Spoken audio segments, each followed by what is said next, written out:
This one, when you push Oh, this did I one? touch something? Oh, that one is recorded. Yeah, you see, that one says record. Gotcha. Okay. Gotcha. Good evening, everyone. Thanks for showing up. December 10th is International Human Rights Day, a day set to safeguard all the achievements to humanize the world.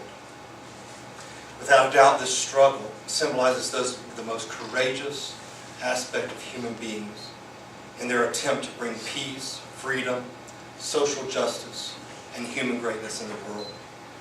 Of course, the present situation in the world, especially of those less developed emerging countries, is far from this desire. That is why all attempts by the people of these countries require the support of those countries who possess a higher standard of value for human rights.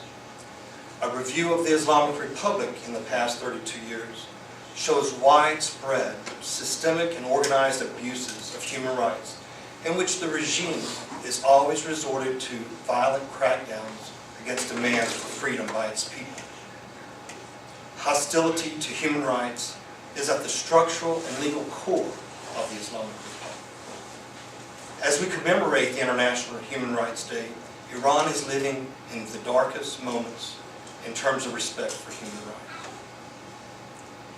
In Iran, the shamefully high volume of executions makes it the highest number in the world. Imprisonment of hundreds of political prisoners and prisoners of conscience, along with this gender discrimination. Harassment of Baha'is, New Christians, Jews, and Zoroastrian religious minorities, the censorship of the press, suppression of ethnic minorities, the use of psychological and physical torture, to force confessions and coercion of prisoners to repent, issuing harsh and barbaric verdicts such as stoning and severing of body parts, interfering in the private domain and social freedom, attacks on the universities and depriving student leaders from continuing education, the expulsion of independent university professors in context of forced retirement, interference by the government in modifying social science textbooks, the arrest of independent volunteer lawyers, ideological and gender discrimination in acceptance of students in university, the violent crackdowns on peaceful gatherings, preventing formation of labor unions, banning and dissolving all independent associations, political and opposition parties. These are just a few examples of the dark days presently in Iran. Therefore, we, a group of human rights organizations active in North America, worry about the condition of human rights in Iran, remind the regime of the Islamic Republic to respect these rights and to end its disregard for the human rights of the Iranian people. This is not only a call by the Iranian people, but by other countries as well.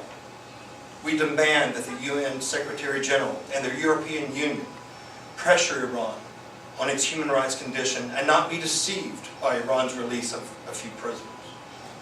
Likewise, the presence of a special UN rapporteur and the freedom of it to monitor and to collect information could be a good beginning.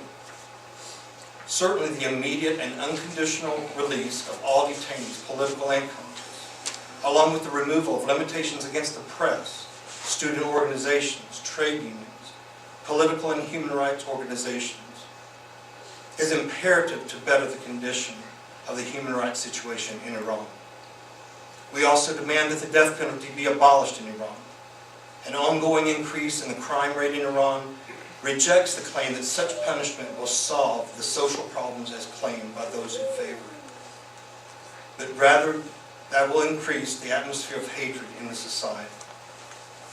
We learn from the UN Declaration of Human Rights that materialization of a world with free expression and opinion and without fear and poverty is the highest human desire. Considering the dire conditions in Iran, where the regime utilizes all means against human rights defenders inside Iran, where achievement of the rights by our fellow countrymen for freedom is nearly impossible. It is our duty to coordinate our efforts outside of Iran with the help of the international community to echo the voices of the people for freedom and dignity, and to pressure the Islamic Republic to respect the human rights of all Iranian people.